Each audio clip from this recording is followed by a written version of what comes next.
So in the moment, maybe we don't. In the moment, remember to breathe. So I'm getting off track with where I want to be, but I just, when life as we know it is dismantled or cut off or just thrown to chaos and it's unfamiliar, like most of us had some experience in the last few years. Is there anybody that has not been rattled at all from the pandemic experience?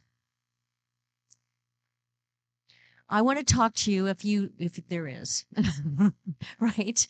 And so this has been this huge laboratory of experience that we've been offered to say, where am I at on the spectrum of managing change? Where is my foundation at, and how I deal with something unexpected? Am I rolling with it? Am I resilient, or am I just drop down the rabbit hole and I have no idea where I'm at? And none of that is wrong or bad or anything else. It's just noticing, where am I at? And where's my work then? Where is the focus of my work then? So as we begin, I was going to take a moment to acknowledge each other, but I just think for the sake of time, and there's so many, and there's people online, I hope they have a chance to connect with you. And in the end, when we open it up for questions, please say your name for me. That would be really helpful. So I just want to move into, I actually am the author of a book that I wrote from my journey, where I felt like it was part of my healing process. I published it in October 2020. I needed to share my story on my relationship with my son, what I had learned along the way, how I managed the impact of his death, and what I could offer others as practical support, tools, and activities that can support us no matter what form of loss we have. And my book is called Unraveling Grief, A Mother's Spiritual Journey of Healing and Discovery. Marianne Williamson blessed me by writing the foreword to that. She felt that it was really important that we bring grief into our conversation, and that this book could help that. It's something we need to acknowledge in a more compassionate and significant way. And so I wanted to read for you this piece from the introduction. Because my son was murdered, it was in the state of Missouri near Kansas City. My son had moved to Kansas City when I went to UD Seminary, and then stayed there. And actually, he had a 5-year-old daughter when he passed away. So I was connected with the legal system, and I had a victim advocate that led me through that process as they, after 18 months, arrested 2 defendants, and ultimately another 2 years later, with negotiation, they plea bargained a deal, and they're both in prison now. But the one person that wasn't responsible for pulling the trigger wasn't given a minimum number of years before parole. So his parole hearing came up a couple years ago, and I was asked if I wanted to attend. And I decided that it would be part of my healing and part of finding closure. And I'm really grateful that I did that. I had to drive to Jefferson City, Missouri, where the capital is. It was a 7-hour drive for me, and I did it by myself. I just felt like it was a journey I had to take myself. And the advocate was very supportive, and they encouraged you to write what you want to say to the defendant, because you're given that voice. In an emotional moment, you may not be as clear, so writing it down is helpful. And so a portion of what I wrote, they felt would really help those that didn't know how to find their voice as a victim in life or processing trauma, and asked if they could share it. When they did, there's a National Crime Victims' Rights Awareness Week every year in April. You may not know that. Every state handles it differently. But they asked if they could share that. And of course, I said yes, if it would help someone. So I have this at the intro in my book, and I just wanted to share with you and just see if, in the words that I say, can align with the energy of pain that you may have felt in the moment. Because I think it's important for us to articulate it. That begins the process to heal. I have to acknowledge it. So I said, and the voice speaks within me. I am still grieving my son's loss as if it happened yesterday. There isn't a day that goes by that I don't think about him, wish I could hear his voice, see his smile, or hold him in my arms. My heart will never stop hurting for his physical presence. My world has been forever changed, for a bright part of my life is forever extinguished. I've come to realize that the grief I feel will never go away, but becomes something I just learned to live with. There are days that realization makes me angry, that I should not have to learn to live with this loss. I should not have to look at his picture and remember that I will never see him in the physical reality ever again. I ache for him every year on his birthday, every Christmas when I see someone who looks like him or something that reminds me of him. On the anniversary of his death, I'm taken back to the day his brother called and said, "Mom, Justin is gone. They found his body in the river," and my heart stopped. So what I learned is we have to begin to learn how to breathe again. Shallow breathing does not support our body. And yet, when something happens like that, it's hard for us to breathe deeply. So I had to recognize that the beginning of any healing process is to breathe. Because that very breath, guess what? If we didn't have it, where would we be? Our very breath is the reminder that I am divine by nature, and that creative energy of life is breathing me into life. What a gift. And so I use my breath, something that I take everywhere I go. No one can prevent you from using your breath to support and heal you. So I want you to each take a deep breath and notice how it feels. And just hold it for a moment, just to feel how it expands in you. And then release, and just follow that release.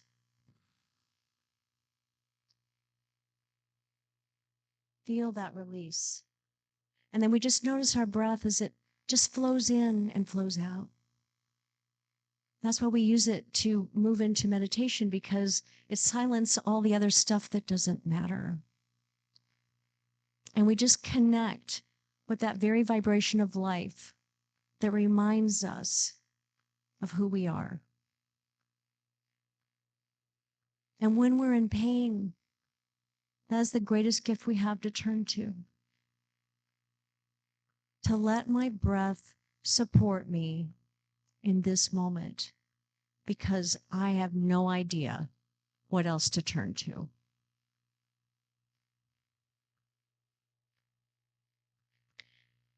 So I want to honor each of you wherever you are in your journey of life, in your journey through pain and loss and change, because change causes things to be different.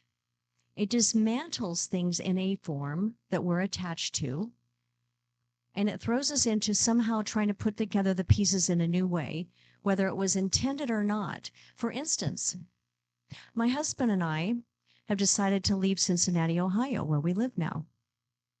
And so we put into motion, I had this conversation, honey, I'm thinking about applying to a ministry again. And it won't be here. And we had just paid off our house. And he was very comfortable in that. And so he's like, "So you want to change things again?" I'm thinking about it. We had a choice. We could stay where we are, but something was missing. So I instigated change. And what I realized, we had this conversation this morning, we are choosing to dismantle everything that's familiar with us right now. We are dismantling it, and we have no idea where we're going to land for sure, what form it's going to come into, who's going to be a part of this journey, what our new home may or may not look like, what it will be like. We have no idea. So it's a tremendous journey of faith, which means that I am aligning with a vibrational energy to manifest that, this or something greater that supports my wholeness, that supports my abundance that supports my ability to thrive. And so even though it's it feels a bit chaotic and uncomfortable and uncertain, and there's moments I'm like, I look around my house, I'm like, oh my God, how are we ever going to pack up and figure out how to move this stuff? Big release party. But it's like, but I feel that this shifting that I've already left a part, but I don't know where I'm moving to, and I'm choosing to be in it. So we honor wherever we are on the journey. There's no right or wrong way to process loss, to process grief. It is important to acknowledge it because we have some energy that is disrupted in the process of the loss, of the change, that is calling for us to acknowledge it and process it. And so if we do not acknowledge it, it could become even more painful, disruptive, throw us into unhealthy behaviors, addiction. How many of us have looked to numb ourselves because I don't want to feel this? But guess what? The only way to process the grief and the pain and loss of life, of change, is to go through it. The only way. It's a courageous act. So if you think about it, do I want to compound traumatic loss by avoiding it and adding it to the other unresolved stuff that I've been carrying around with me? And then say, what's wrong with my life? What's wrong with me? You know, why aren't things working out for me? We can go down that victim role, right? And not to beat anyone up about it, but we have to recognize that we're choosing it. So I can choose to have the courage to go through the pain and realize that in that dark abyss, there is something of value waiting for me to discover that is a gift that enhances who I am and a potential that I would never have realized had I not had this moment, this experience. Would I want to cheat myself of that potential, of never knowing how much more enhanced version of me I could be? Does that shift how you perceive change and loss and pain and grief in life? It's valuable. It's a part of our human experience that we cannot deny. You cannot avoid it. So, I want to share with you something else from my book. I wrote about what I discovered when yes?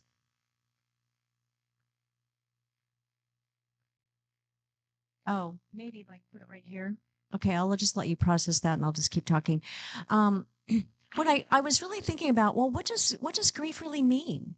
You know, what I need to understand it before I can process it, right? If I just go, oh, well, there's, you know, this painful thing. It's like it's grief, it's sadness, it's sorrow. But what is it really?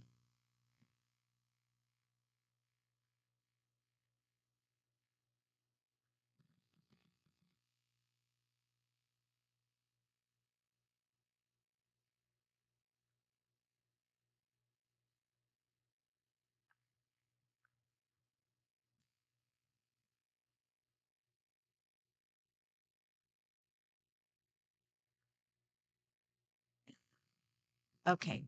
So can you hear me? So I think first I'm just going to share with you, I found in Wikipedia, I thought the best definition of grief just in general, because it brought to light that it's not just a one-faceted thing. It's a multifaceted response to loss, particularly to the loss of someone or something that has died. We know that. To which a bond or an affection was formed. So it's the emotional connection. It's It's our capacity to love. And although conventionally focused on the emotional response to loss, it also has physical, cognitive, behavioral, social, cultural, spiritual, and philosophical dimensions. There isn't any part of our experience of who we are within and without every aspect of our life that grief, loss, the pain of loss, and change does not touch. So no wonder it affects us so much, right? So that really helped me have some perspective. But then I thought, well, what does it mean to me? What do I need to understand and to learn from grief so that I can use it more fully? That I can learn from it and take something of value for it. And then how can I support others with that? So I woke up one morning with like this aha, I have to write this down. And this is what I realized. My experience is that grief slowly creeps into every part of us. And I use the word intentionally creep. It infiltrates our thoughts and feelings. It seeps into our emotions and it crawls into our hearts. It finds its way into the cells of our body and it takes over how it functions. It finds its way into every aspect of our lives, our relationships, how we respond to the world around us, our behaviors. Has it changed you that way? Our perception of life on every level. And in time, we can't even recognize ourselves because grief has taken up residence in who we are. I don't know that we go, oh yeah, I need to embrace grief so it can take up residence in who I am and, creep into my heart and every cell of my being. Cause yeah, I want that to be a part of me. Right. We might laugh, but the thing is that when we've been rejecting it, then we're really rejecting a part of who we are because it is expanding into the fullness of our wholeness. Think about the vibrational energy when you are in joy and happiness and ecstasy and bliss and all the things that we want to experience that make us like really shine bright and our smile is pasted like authentically. It's not fake at all. The intensity of that vibration is the same intensity as the pain of loss in life that change triggers. That intense pain is the same vibrational energy on the opposite spectrum of our existence. And so if we reject that, we reject a part of who we are and ultimately our ability to demonstrate wholeness. So we have to accept both sides and everything in between. That's why tomorrow I'm going to talk more specifically about embrace everything. Because if we're trying to pick and choose our way through life, we're going to get a lot of holes in the view. And we're going to feel like, we're leaking something. And it could be something significantly of value that I'm releasing and don't even know it. How tragic is that? So there's a author, Jamie Anderson, said this about grief. Grief, I've learned, is just really love. It's all the love you want to give but cannot. It's all of that unspent love that gathers up in the corners of your eyes, the lump in your throat, and the hollow part of your chest. Grief is just love with no place to go. So we have to find a new direction for the love.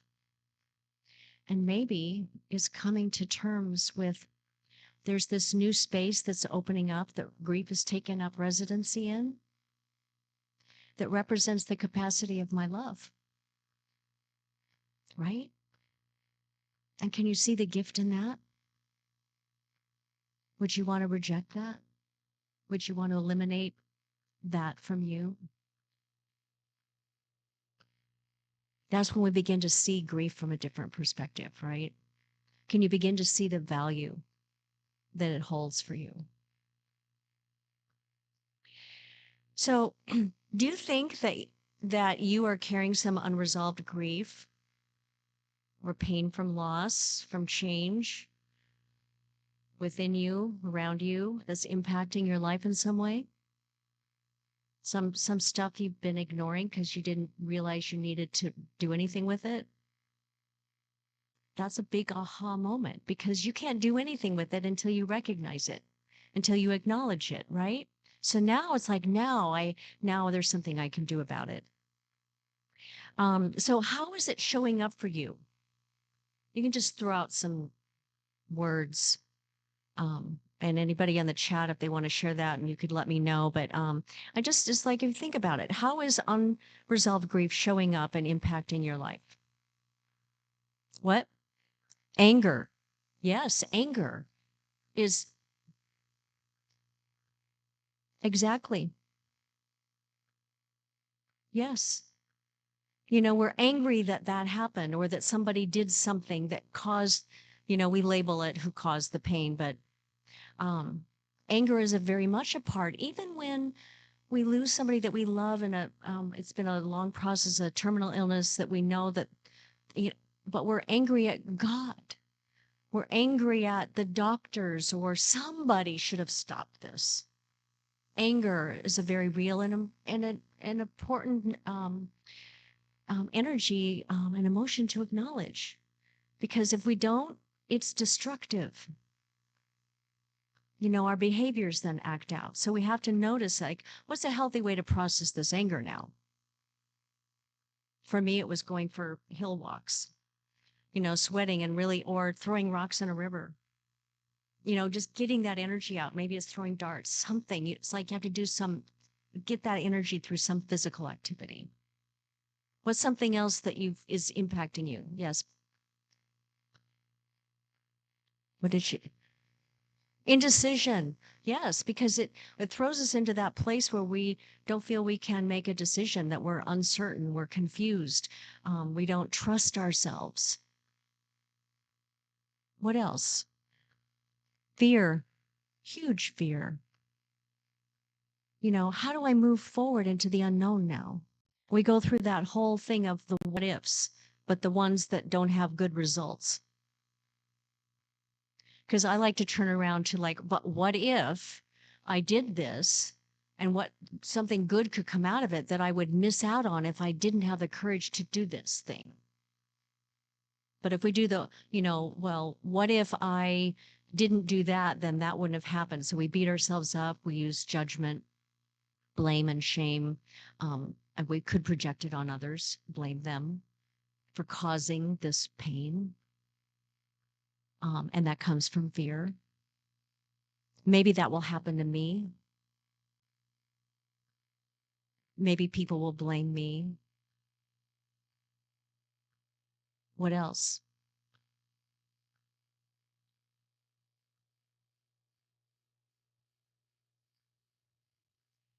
So I suppose this was the microphone we were supposed to share with everyone, right?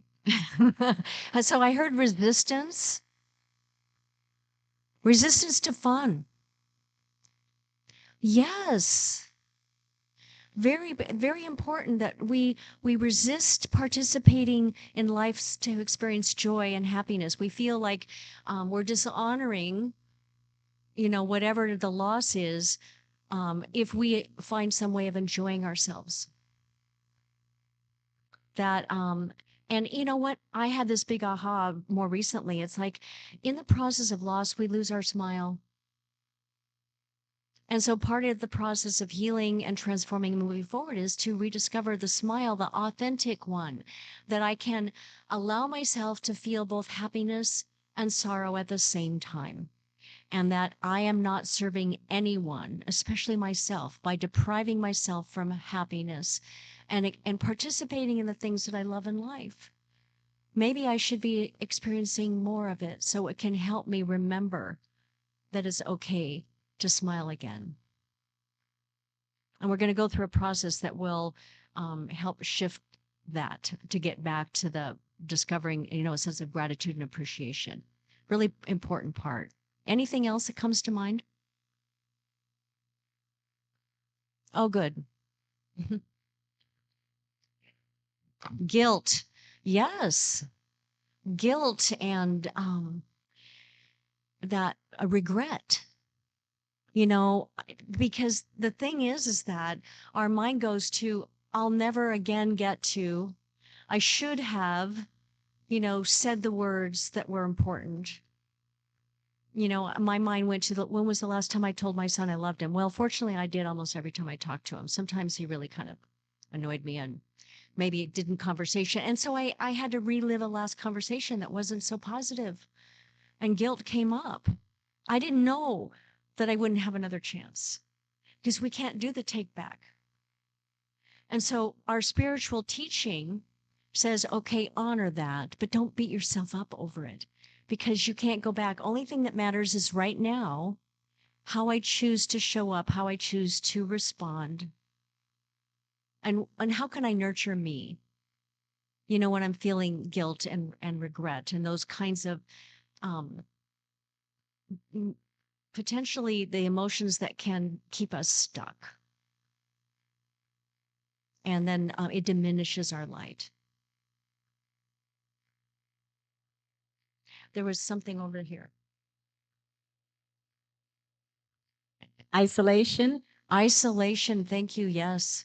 How many of you isolate because you don't know, you're afraid you're going to burst out in tears, or you're uncomfortable being around people and other people are uncomfortable around you. So you just like, well, I might as well isolate instead.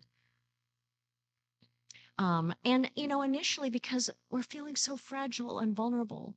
And I don't even know what to do with that pain. It's too intense. It's like taking over my body. And so I just want to crawl into a dark place and just be there. And that's okay, as long as you don't just stay there. So it's noticing, have I been isolating myself too much? Am I not engaging in the world? Am I not engaging with those that are waiting to perhaps support me? Because they love you and they don't know what to do. So one of the things I learned is then, can I have the awareness to let them know how they can help me? This would be really helpful. Or if you just be with me, we don't need to have a conversation, but I just need to feel your presence so I'm not alone in this moment. Or I would love it if you would make that wonderful chicken noodle soup that really, makes me feel like a warm hug. Do I have the courage to ask for what I need? And take the time away when you need it. There's something about, I remember just sitting in the dark, but lighting a candle and letting myself just go into my heart space to feel all that I needed to feel, but to remember how much I loved my son and what his brilliant smile, how it made me feel, and to just connect with his soul because it's still available to us. It's like what happens when, death is permanent. And that's part of our mind wrestles with the fact that there is nothing I can do to undo that. Nothing in my power. And there was a part of us that may not want to accept that. So we have to get to that place of acceptance. But when I do, I begin to recognize that what's changing is the form of the relationship, but the relationship hasn't gone away. And so am I willing to accept the new form that's not physical, that's not tied to my five senses that I want, that I crave? But can I feel the vibrational energy of that relationship and the soul that's still alive for me, that is now free of the burden of the body? And allow myself to move into this new form of relationship. That's what I did with my son. He was with me when I wrote my book. He was like, he was guiding me. I literally wrote it in a weekend and then expanded it out for 30 days and just added to it because it was something that needed to be birthed. But I felt like it was him from the other side saying, please share this. I wish I had known it before. So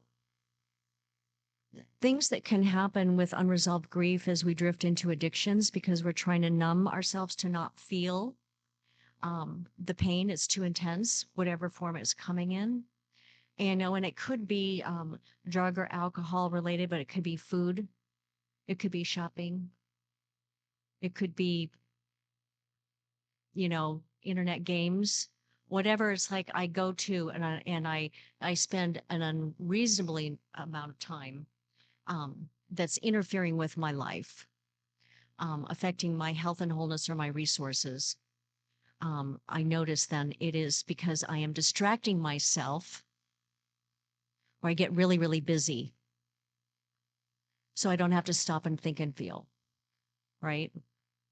And so part of our job in the healing process is about self-care, about taking care of myself, about noticing what I need to nourish my body and to sleep, because it takes a lot of energy to process the pain of life. And so give yourself permission to take a nap, to sleep longer, to just have a cup of tea. Um, what would nourish me? Mind, body, soul. Can I choose those things? If I notice that chocolate, gotta have it, right?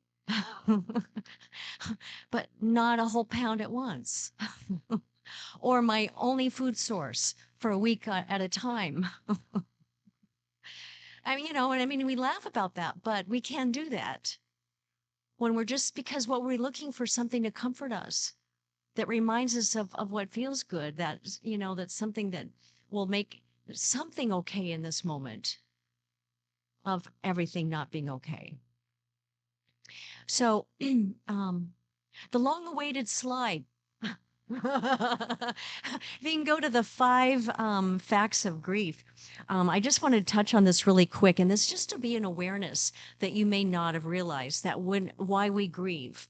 And the reason we grieve is because we have loved. So if you really don't have any real connections, emotional connections in life, if you don't love anything, you're not going to miss it much if it leaves you, right? I'm going to say what they are. I just wanted you to have the visual. So we have emotional attachments, which represent our capacity for love. And so that's why we grieve. The emotions of grief are normal and natural. If anybody tells you to get over it already, then that's spiritual malpractice, in my words.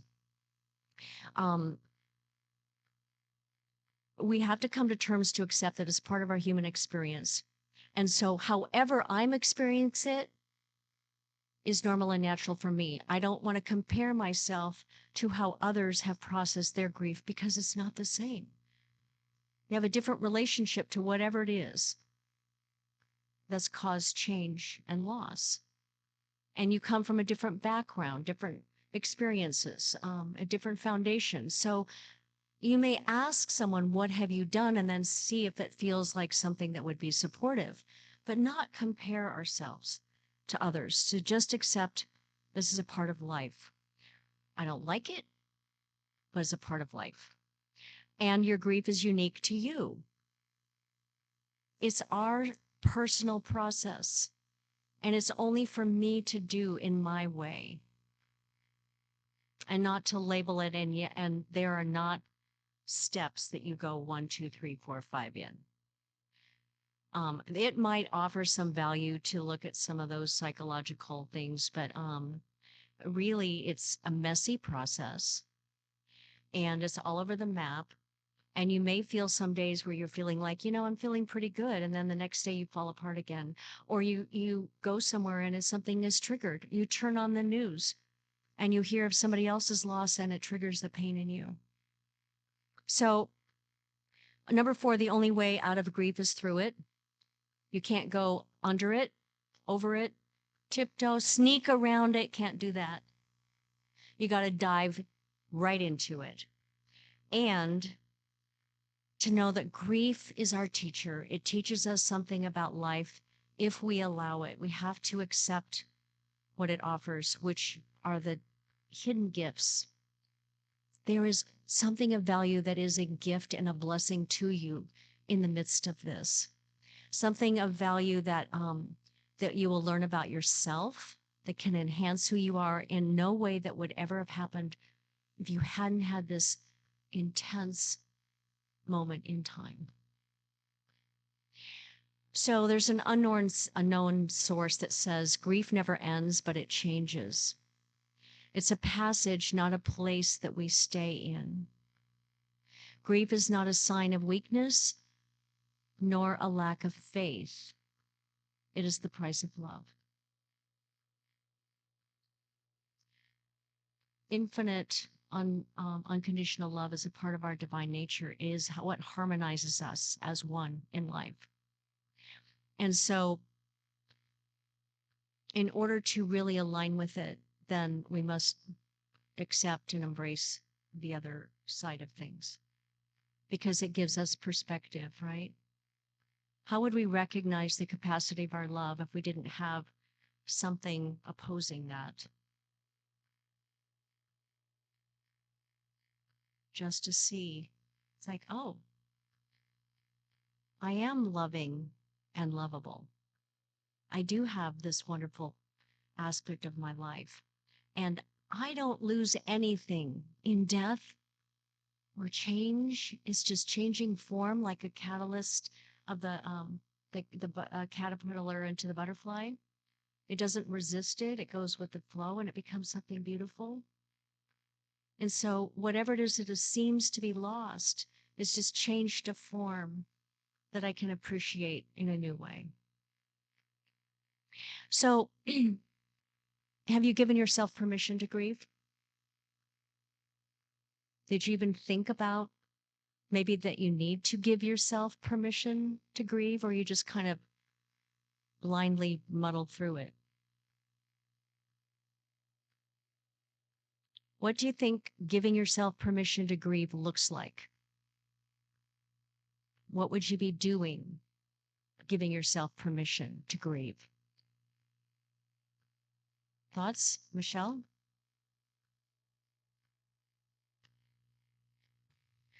I had a friend of mine die last May, and we had a board meeting or something shortly after that.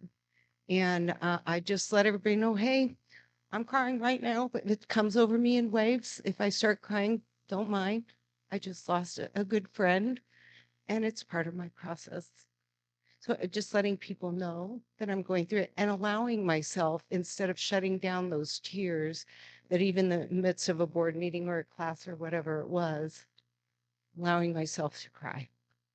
So you're giving yourself permission to be authentic to what's real for you in the moment.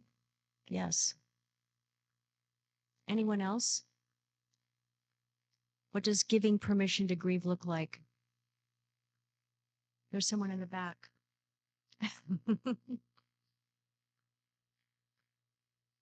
For me, giving myself permission was to slow down, Um, not be too busy.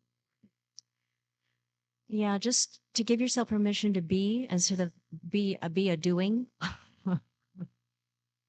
Yeah. Because like I said, it takes energy to process pain and loss. And so slowing down allows ourselves to catch up and to have some clarity about what do I need. Because you don't have to decide anything. And when you're ready, you do it one little step at a time. So one thing we can do to give ourselves permission to grieve is obviously with prayer and meditation, right? To go into that place where we can breathe in and come to some sense of peace and comfort from that divinity within us that's always there to support us, right? It also is an opportunity to recognize that there's something in this experience I need to release the energy of. Identifying that and just breathing it out, allowing myself to be open in this moment, in a quiet space of just being present with my authentic self, which is my divine self. As I mentioned, giving yourself permission to grieve is also processing the energy in other ways, like physically. So it may be doing a yoga session, going for a walk, hiking in nature, breathing in nature, something physical that processes it out of your body. What works for you? You know, I love just walking out of the woods or along the beach if I can, especially if I could be barefoot. But because it's connecting with life and breathing in all that's about us that adds and enhances who we are. And maybe a brief moment I can let go of what my mind is thinking that I lost. Letting the tears flow as they come. That's giving yourself permission to grieve, because what happens if you hold that back?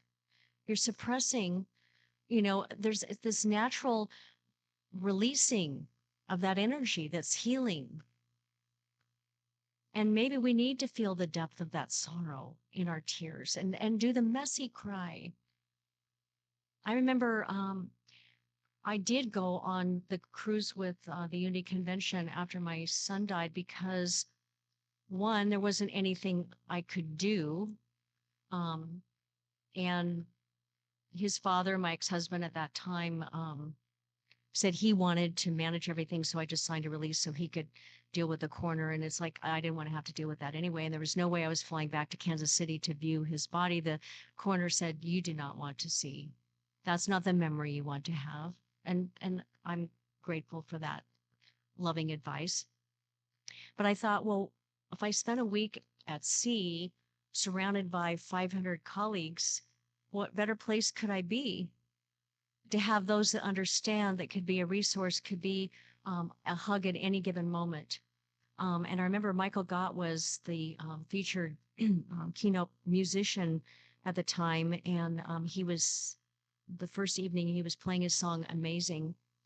And I just started sobbing because that song is about being our potential. And I kept thinking about my son's potential had been cheated. And but I could feel his light, that somehow his potential was being achieved in another way. But I needed to feel that and let it go. And so I was just like sobbing. And I realized that don't even use Kleenex. Let it just get all over your face, wet your clothes, just because there's too much to sop up anyway. And I felt such a relief letting myself do that. So let yourself do that. And if you're not okay being, with a bunch of other people looking at you like, what's the matter with her? Fortunately, they were compassionate people. Just find a place to go. Another thing that I would do is, because was blessed to have a pool in my backyard in my little guest house I rented, and I was serving Unity of Pasadena as their senior minister at the time. And I would just spend time in that water, because you could cry and it just integrates with the pool water and it's so cleansing and healing. And there was a hot tub too. And I just spent a lot of time in the water, letting it support me. Those are the ways you give yourself permission. What is self-care? Comforting you, supporting you. What does my body need to heal this energy? So am I eating real food that's got like actual vibrational nutrition that can support the depletion of that energy of the pain so that I can somehow still show up in life? Spending time with people that love and support you, that will just be that loving presence. If they're trying to fix you, don't spend time with them. They may be doing that because they don't know what else to do. And so if you feel strong enough, you can say, you know what? I understand that you may not know what to say or do, because I don't know what to say or do either. So let me just process this as I figured it out. But I appreciate that you care. Because they're probably not trying to make you feel bad by fixing what they think is broken. I don't think that we've been broken. I think we've been broken open to create space for being more of who I am, because I was ready, whether I knew it or not, right? Yeah. And so seeking support, If you want to show this next slide, there's sometimes we don't recognize the emotions that we're feeling come from the pain of loss and grief in life. So I just want you to take a look at that. I don't even know where you're seeing it, but and just see if you notice anything that pops out that you recognize that you have felt, and maybe you didn't associate it with grief and loss.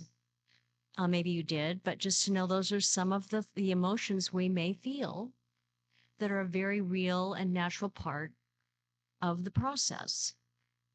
And identifying them and acknowledging them is important because then you know there's what you can do. That there may be a different action step or way that you embrace depending on the different emotion that you're feeling. You know, for instance, betrayal or anger. I may respond differently to than if I'm just feeling depression and numbness. But it affects our mood. We may not be sleeping well, so we're showing up different. If you can empower yourself and recognize it and let others and like say it before they go, what the heck's the matter with that person? You can say, you know what? I'm not sleeping well. I'm doing a lot of processing. I'm healing. And I recognize that it might affect me to show up differently. And I don't mean to be offensive to you or inappropriate or unreliable, but I'm just in a place of needing to process the best way I can. There could be disappointment, abandonment, feeling totally empty. And so, you know, emptiness, we can seek a way to fill that void, right? Am I reaching for something that's going to support me, that will help process my healing in a positive way? So I have no idea what time we're at. I'm still in Eastern time zone, so I have to subtract. Okay, so we're going to do a guided meditation deep dive into processing some pain, and I'm not going to leave you there.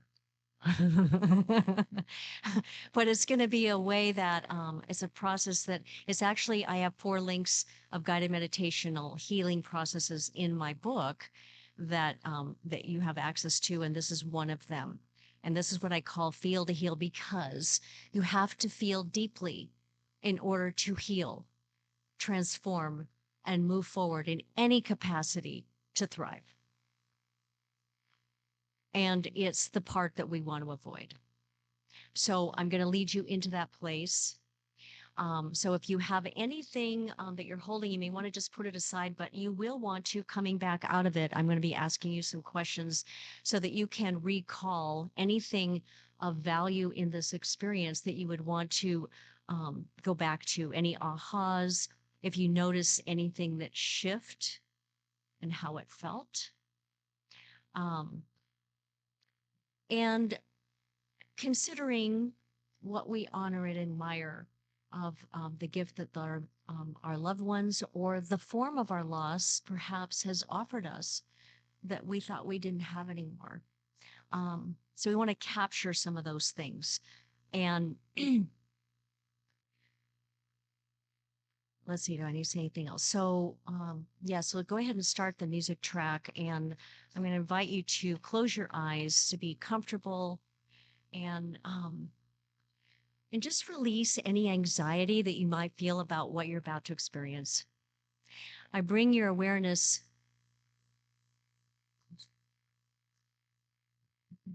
to your breath. And just feel your breath, just noticing it as you breathe in and you breathe out. Feel it expand as you breathe deeper into your belly. Let it expand. And as you exhale, just gently release in your mind. Say, I release anything and everything that does not support my healing in this moment. And I feel the comfort and the support of my breath breathing me It breathes me.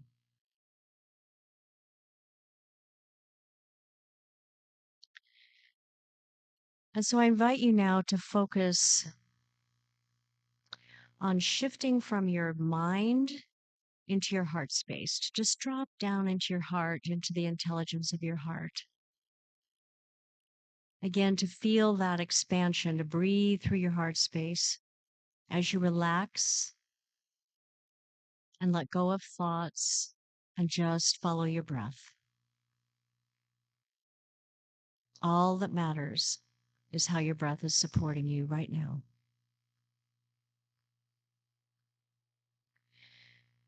And so, taking in a deep breath again, it's like allow yourself to open up into your heart, the source of your pain, the current pain that's affecting you the most right now. This loss of a loved one, the way of life from this pandemic, loss of a relationship, a pet,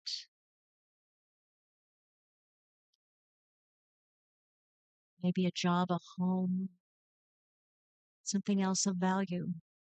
Whatever it is, just notice that pain and just bring it into your heart. Notice your resistance to it and then breathe it in deeper. And I want you to see it in your mind, to see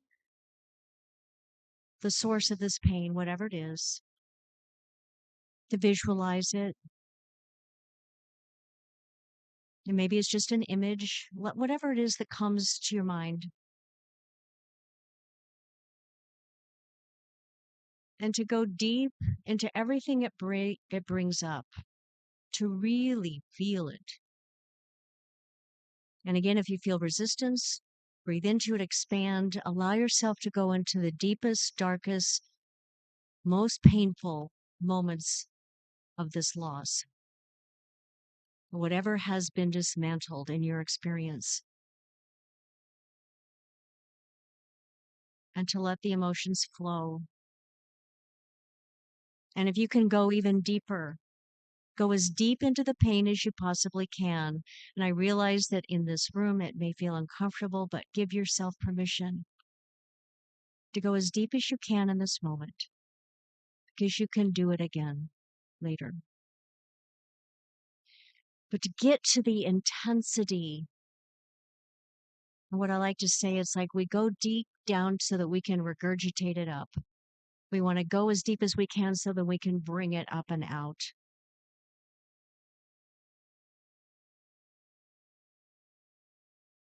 And just say in your mind what is on your heart.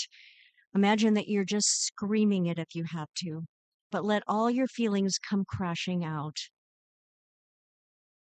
If you were alone, I would invite you to just say them out loud.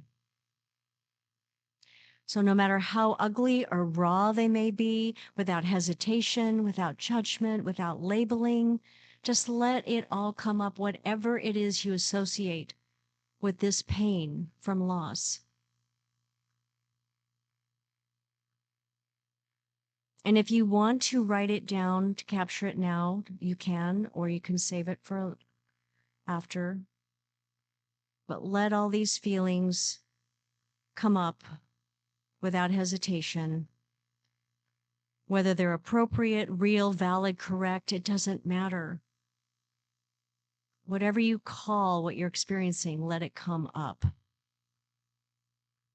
And are you willing to go even deeper yet? To feel the intensity, not just in your body, but in what your thoughts are revealing to you. All the feelings that you've held back and have not allowed yourself to let out. Imagine you're just throwing it up, because it's not pretty, but it's important to go as raw as you can.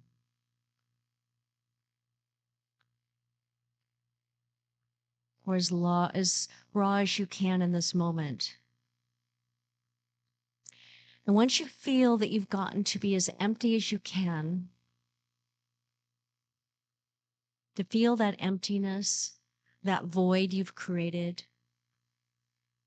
Allow yourself to shift your thoughts to the treasured memories that live in that loss. Just to live there for a while. To shift back as your heart is opening up, to feel the joy, the happiness, the value of those moments, the unconditional love they invoked. All of it. Go back to the intensity of all that joy, all those feelings that come with those memories.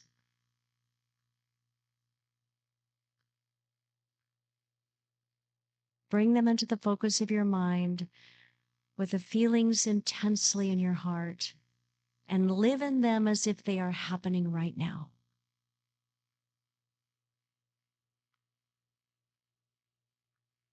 Allow yourself to smile and your heart to swell in the memories that will always live in your heart. Just feel that expansion. Oh, I am so grateful that I have these memories in my mind and my heart and my being that can never be taken from me. To feel the joy as intensely as you felt the pain, and let those memories really become a part of who you are. They're ingrained within you forever. And again, if you feel motivated and want to write down some of that now, just know you can do that now or in a moment later. And speak in your mind any words of appreciation and admiration and love and whatever comes up.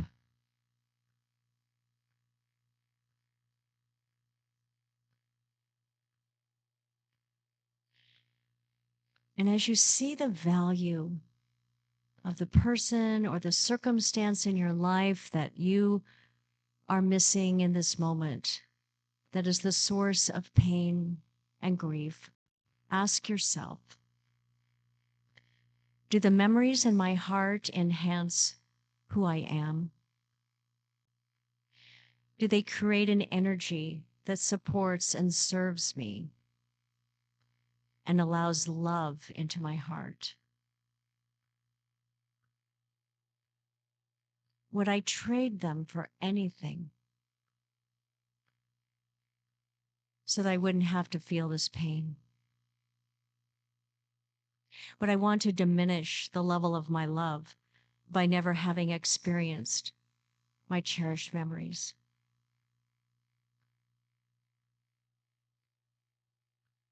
Would I trade the pain away instead of having the memories I cherish in my heart forever?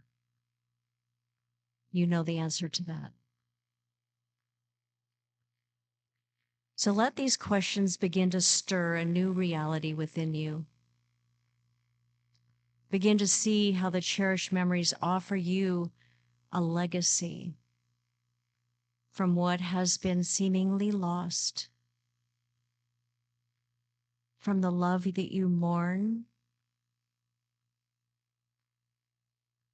that may have loved you, but is now transformed from the physical expression of life into the free expression of the vibration of the soul.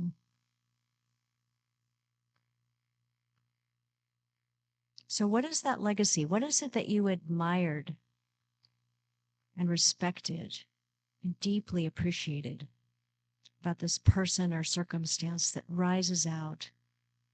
What is their legacy gift that they've left for you?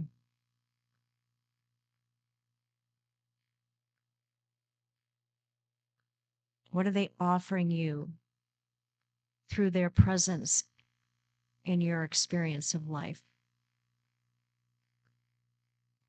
And maybe unconditional love or acceptance or courage, compassion,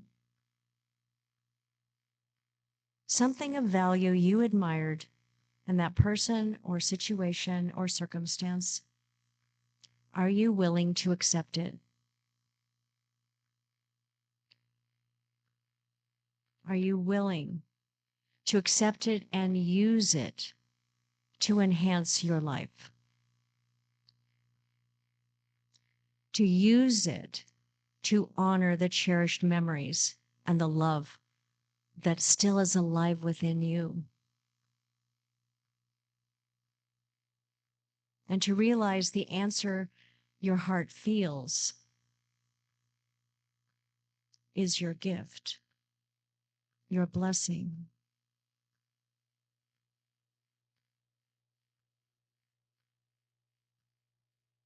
So begin to see how you'll integrate this legacy gift into your life. How will you use it?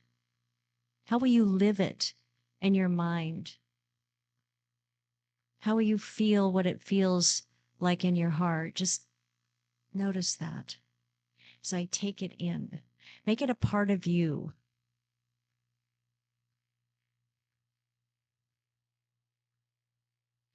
How are you going to activate it? How will you use it to show up differently? How will you be different because you have allowed this to be a part of who you are? This legacy gift that is being offered to you from what you thought was lost.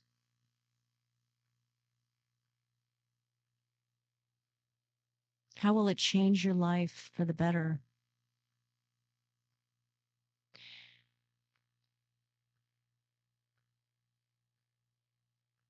Can you consider a step you could take in being that, integrating that into you, into how you show up? You may want to note that or just kind of mark it in your mind so you can go back to it later. Because it's important to make a commitment to integrating what you have discerned in this moment,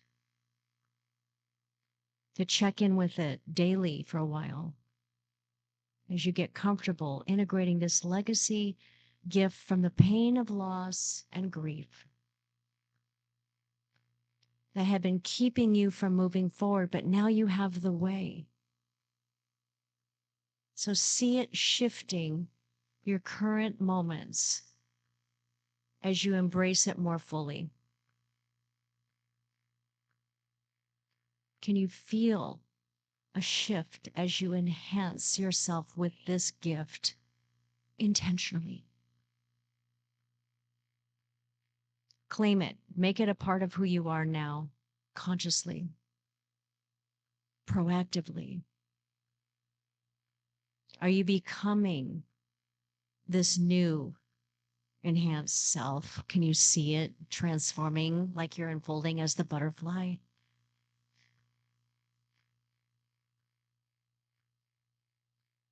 And can you begin to sense gratitude for this hidden gift that you may not have realized before? The gratitude that opens us up to living more fully in our divine nature.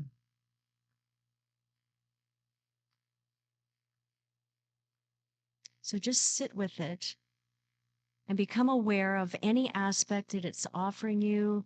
And if you choose to accept it or not, or if it's something you want to maybe discern later, put it aside and say, I have to spend more time with this and see how it might feel. That's okay. Because we have the power to choose when, how, why, or not, and always have. You always have the power to choose what you want to be a part of who you are and how you demonstrate it.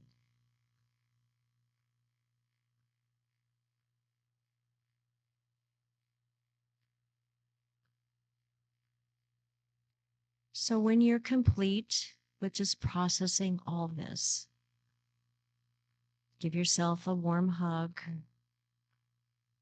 Congratulate yourself for a job well done because it took courage to feel deeply. And know it's the beginning of your new and transformed self, enhanced by what grief and the pain of loss or some form of change has offered you. as your friend and say, I know this has been hard, but here's something that I leave for you.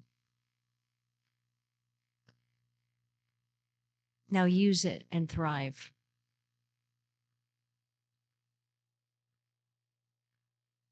So take a deep breath and feel that breath active in you. Send it down through, imagine it just washing down through your body, re-engaging your heart and your arms and your fingers and your legs and your toes. And feeling all that you're bringing back into this moment. And as you're ready, just take a moment to capture anything that was revealed in this experience that you want to make sure you um, can remember and contemplate later to do some work with. What's the value here that I'm going to use?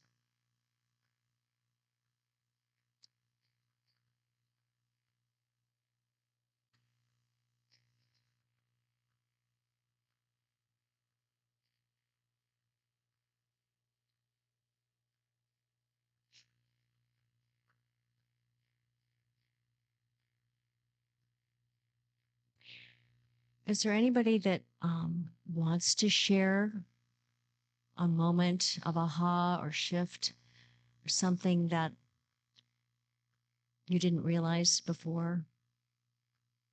I know this is asking you to be vulnerable. There's a gentleman right behind you, Michelle. Hi, thanks for that. I'm really glad you're here. Um, it wasn't really a like aha big Mm. deal. It was more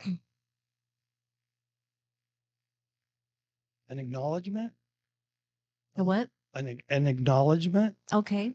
Um, Acknowledgement, yes. there's a woman. I had a really good friend, Tracy, and we used to go to AA meetings together. Mm-hmm. And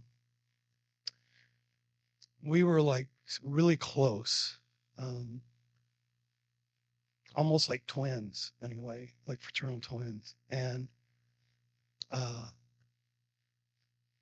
we were so similar.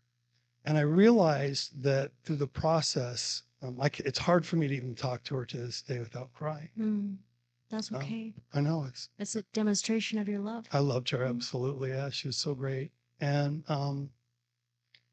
my grief process, the real thing I realize is my process has gone from like very gross, like iron kind of big primary colors and like dramatic things to much more nuanced, like pastels and Mm. a deeper understanding of like what you're talking about, like the impact that Tracy had on my life is so deep and it never stops. And I never stop missing her. So how does it feel to take a moment to really acknowledge and appreciate it in a form that maybe you hadn't noticed before? Maybe you felt it, but just to really see that who she was offered something of value to you, Oh, and you honor yeah. her now Yeah. by how you move forward, by acknowledging that and letting it be a part of who you are. Yeah, she was one of the first people who ever let me be me. Mhm. Thank you for being vulnerable. Thank you.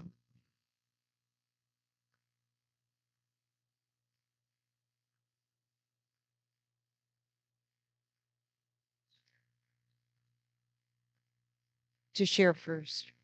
You? Okay, so I lost two people last year. Mhm. Um, one was my daughter's best friend, who my daughter's now 26 and they've known each other about 14 years, Mhm. and he died by suicide Mhm. in the home that they lived in. And then my friend, that was in January a year ago. My friend died in May. And through the meditation, I realized one of the things they had in common Mhm. was a joyful, playful spirit. Like he had come to our house to ask her to prom dressed as Peter Pan in the middle of the night and sprinkled her with gold glitter or whatever it was, right? Yeah. And I mean, very playful. And then my friend would dress up in costumes during the pandemic and go do dances in front of people's Ring doorbells so that they would, so there was this whole playful, fabulous spirit about both of them that they brought to the world. And I'll carry that. Yeah. What a gift. It's like, oh, sometimes we forget because they had an impact on you and realize I could be that for someone else now. And that's them. They still live through you. Their presence is still making a difference in this world. Someone's hand right there. Oh, okay. Okay. So my mom passed about 6 years ago, and she didn't know how sick she was, and she didn't go to the doctor.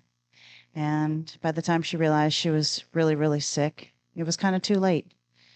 And so I had a lot of feelings of regret because I knew she was sick and I didn't push her to go to the doctor, and anger because she didn't go to the doctor and didn't bother to take care of herself. And for a long time, those feelings were preventing me from accepting and moving on. And I wrote down and starred some of the gratitude legacy gifts that she gave me. And it was the sacrifice and the companionship and the encouragement and the courage and the play.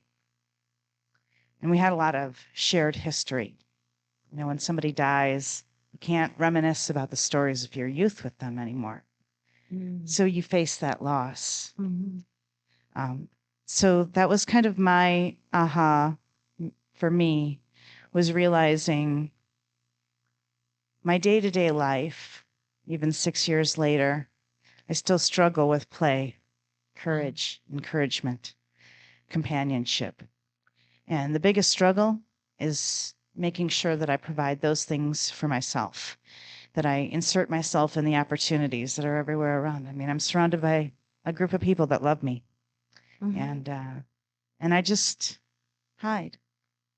So my aha is to go forth and really serve myself. And How does that feel? It feels really good.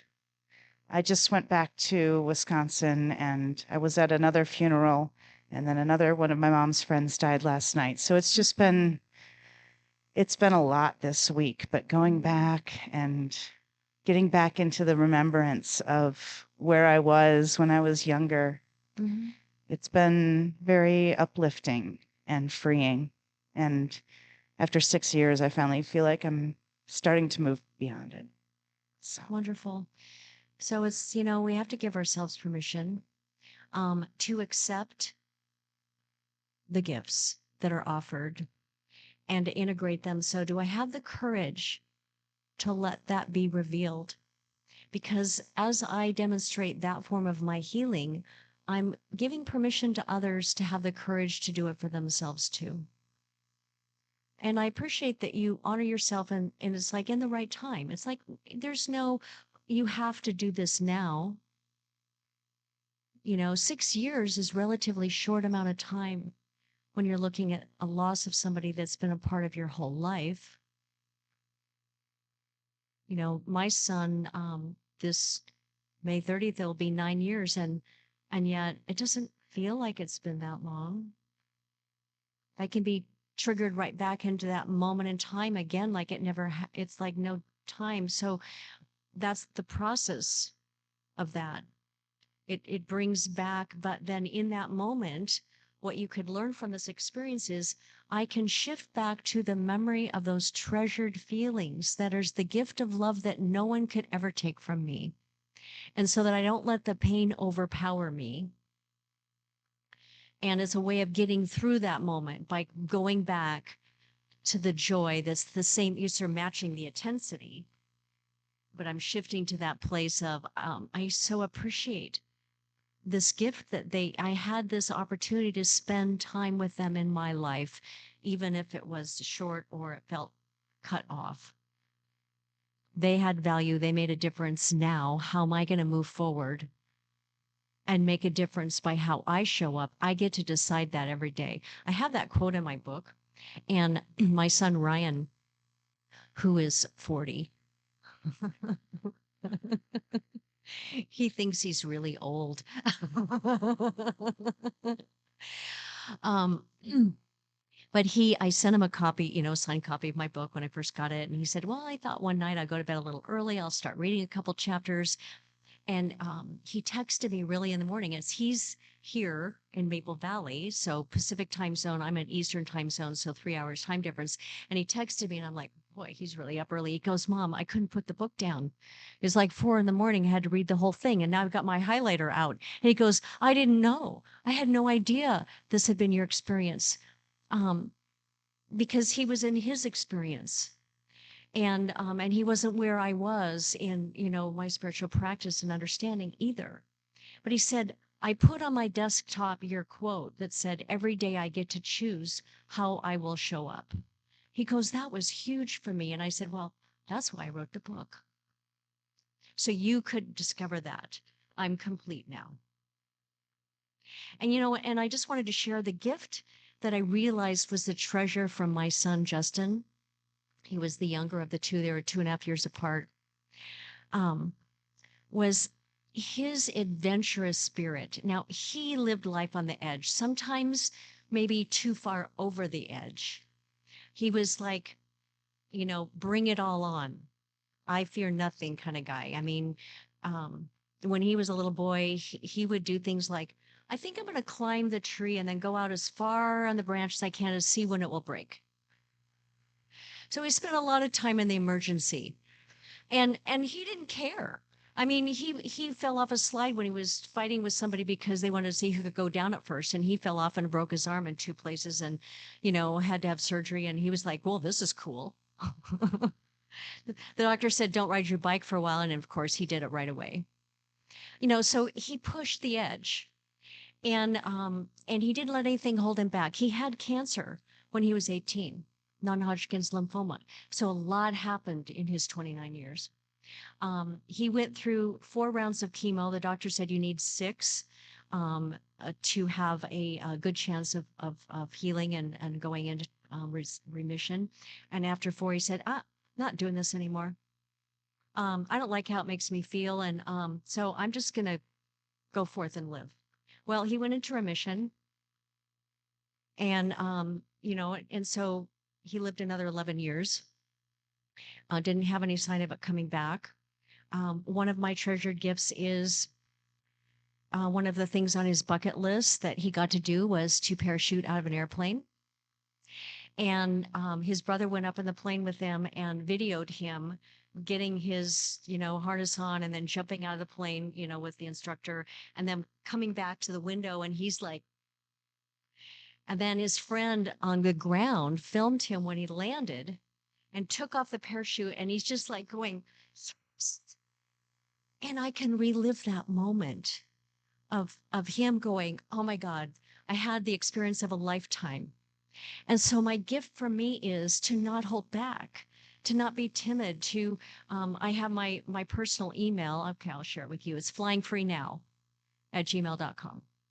Because I want to feel that freedom of flying and that fullness of life. And he demonstrated for me. And so I realized that I honor him by being more courageous.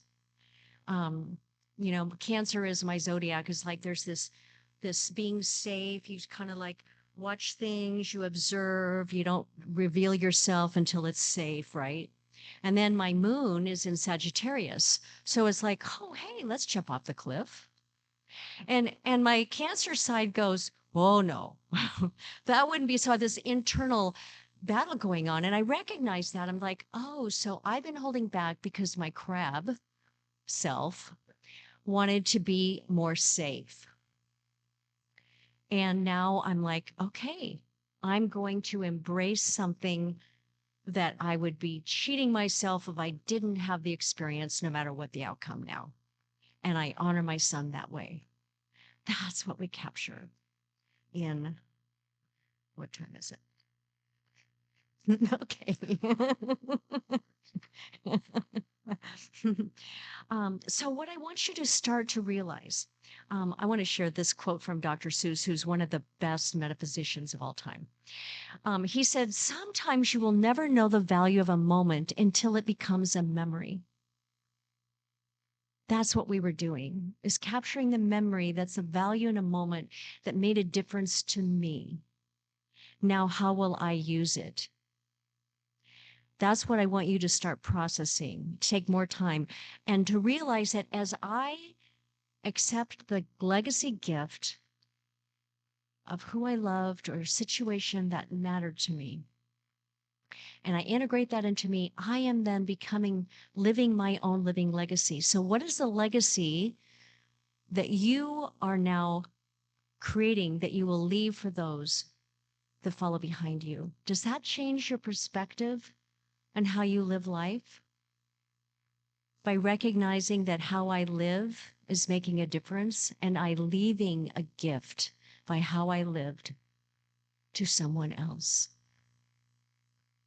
It mattered to me. It changed me. And so anytime I feel like I'm in this moment of fear, I'm starstruck, I'm, like rattled in some way, or I feel this trigger of pain, I can shift it and go, okay, I have an opportunity to choose how I'm going to respond to this situation and how can I make it useful? What is it offering me? Is it trying to get my attention? Because I've been ignoring something, I've been playing safe. I've been avoiding something that felt too hard, too much. But I dishonor my own divine nature by disregarding it. So this thing got my attention. Now what am I going to do with it?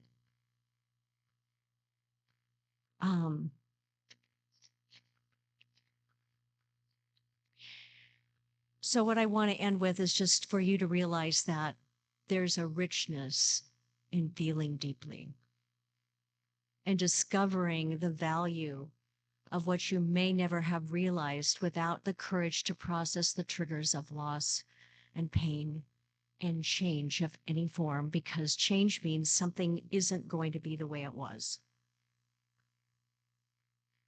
And I might feel like, everything just dropped out. I'm in free fall. But guess what? We're designed to fly.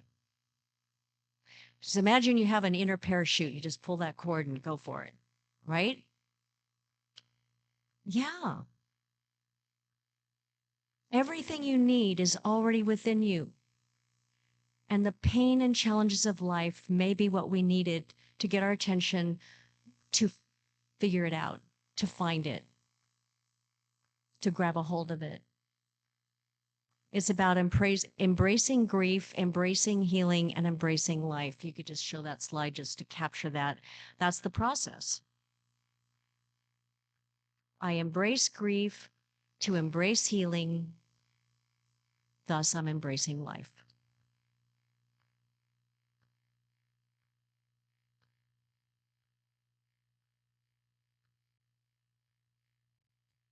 Questions?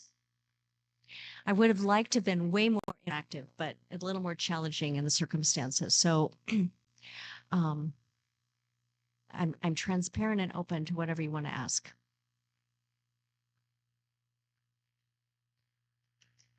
Oh. Thank you.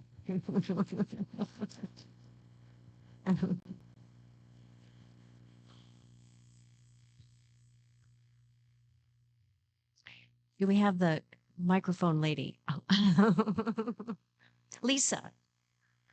Oh, okay. Thank you. So I'm curious, you mentioned to your husband that you were motivated to get back into active ministry.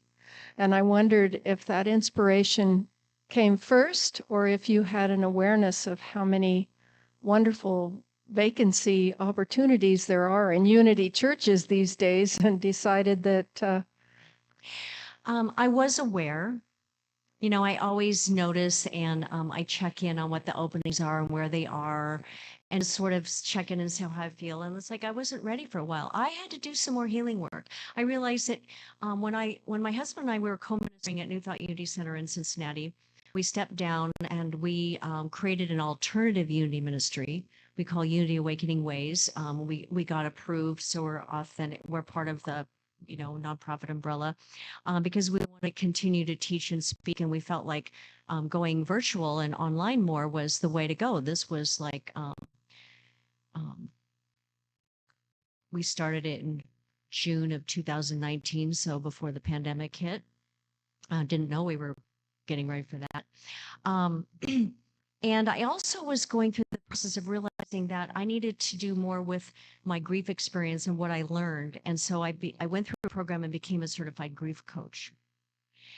And so in 2020, I really felt like I can't do anything until I write my book. So I had to, it's like was like trying to do too many things. So I feel like part of my healing process was I had to write this book so I can get really clear with what grief offers us and how it interacts or integrates with our spiritual teachings, the universal principles of life, and how I can offer to others, because I've walked through the process. So it's like I tested it out. And I thought I would be doing, and I have been doing a lot of virtual and some last summer, I started doing some in-person speaking and workshops. But I realized it wasn't enough. There was something missing there, the fullness of interacting with a spiritual community. So it was a process, I think, in the last year of me working through my resistance. But also, just to be fair, it was also, I was processing and supporting my mother in her dementia. And being the oldest of 5 daughters, I had the power of attorney. So I'm the one that had to take action. And she didn't handle the whole process well. It was a really belligerent form of dementia. So it was very difficult, and having to get her out of her home and into an assisted living, and then where realized that the mental health process needed even more support. But by then she had gone so deeply within herself and I think she decided if she couldn't do things her way, she was leaving. And so she left in October. So I realized I had to process all of that before I could be ready to join any community. And then because I'd waited so long, I had to go through the reassessment process with Unity Worldwide Ministries. And so I had to sit with that for a month going, do I really want to do that? Because there's like 26 questions and it was brutal, and it ended up with 22 pages of response. And then the holidays hit and I had to wait until the team reformatted so that I could go through the interview to say I was acceptable and I wouldn't cause harm to a ministry. You probably way more information than you ever wanted to know.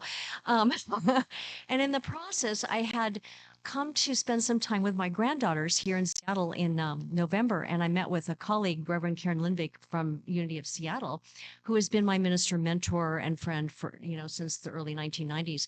And she said, well, have you thought about going back into ministry? I'm like, yeah, I've thought about it. And she goes, have you thought about Unity of South Sound? I'm like, well, I wasn't really aware that they were open. She goes, you should check them out. So that's when I went on the list of the openings, and I was very strategic about there had to be something of value that's offered to me if I'm going to move into being with the ministry. And I'm going to talk about it tomorrow. The ministry that I'm looking for a match with. And there can be an excitement about being in ministry, and that's where just to really get in and connect with people that are willing to grow and learn and evolve, and to take what I think I have learned more and become more in the last 2.5 years in processing my grief, and understanding how it's such an important part of our spiritual practice.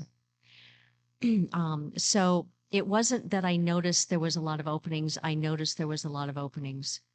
And realized that There's somebody to serve every place, but I need to find the one that resonates with me so it can be fun. Yes.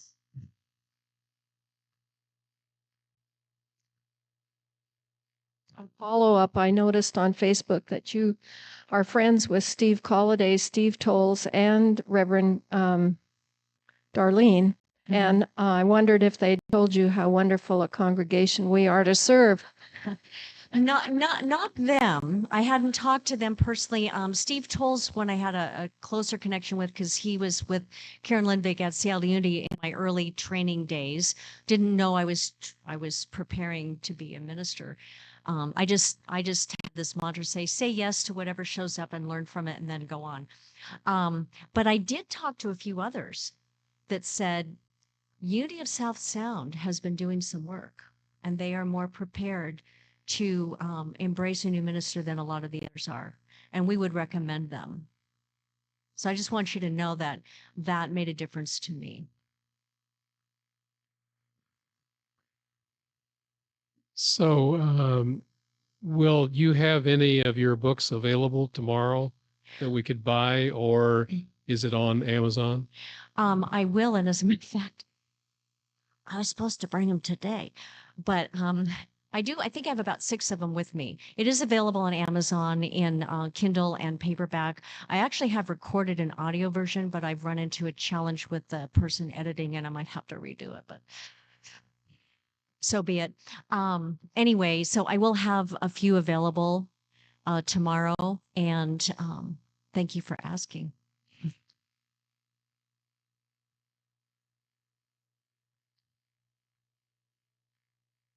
I had an opportunity to read that book, and like your son, I couldn't put it down. I had the first half of it I read in the first night that I got it.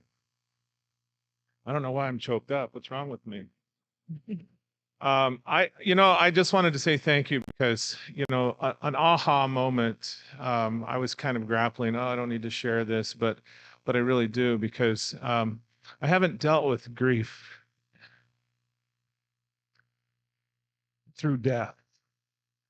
I've dealt with grief through life. And it shows up in so many different ways. Mm-hmm.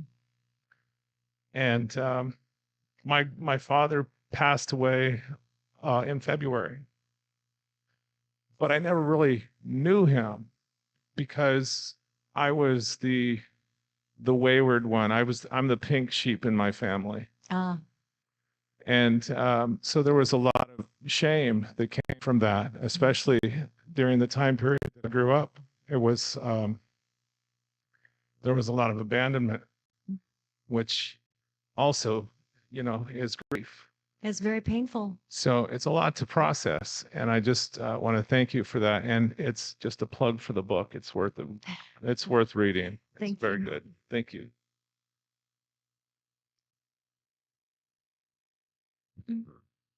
I have to stand up. These people are okay. Yeah. They're okay. I know that because they let me be here. That means they're compassionate and open-hearted. They're amazing. They're really amazing. This is, I'm known for being inappropriate and I don't want to be. It's okay. In your book, I read your book also. Oh, thank you. And totally, your son and I would have hung out together. I totally got him. Mhm. I kind of lived that life. I knew the life he lived. Mm-hmm. And this is kind of a hard question, and some people might be offended by it, but a few times you used the word choice about your son in the book, and then you use that word a lot, actually. And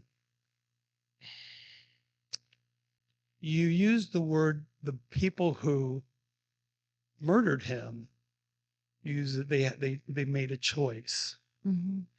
And I've lived that life. And I've just gotten to a place, and I'm 68 years old, and I'm just at the place where I finally starting to have an understanding of choice. Mhm.